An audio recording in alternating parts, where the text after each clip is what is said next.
Hi there, in this video, I will give you a quick guide on how to add scroll animation in Framer. So yeah, listen carefully to each step that I will be explaining because I will describe everything clearly so you can follow along even if your screen looks different.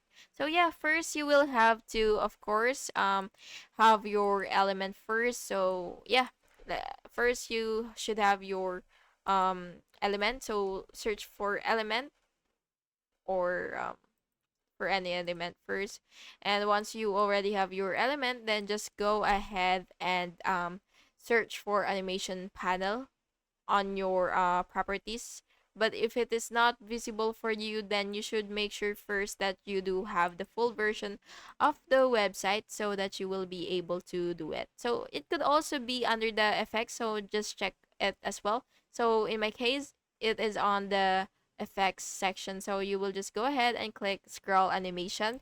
And once you're here, you will just have to set the properties such as the opacity, the scale, or the position for the start and end states, and then preview the page to see the scroll effect. And that's it. And once you are satisfied, just click publish to make the animation live.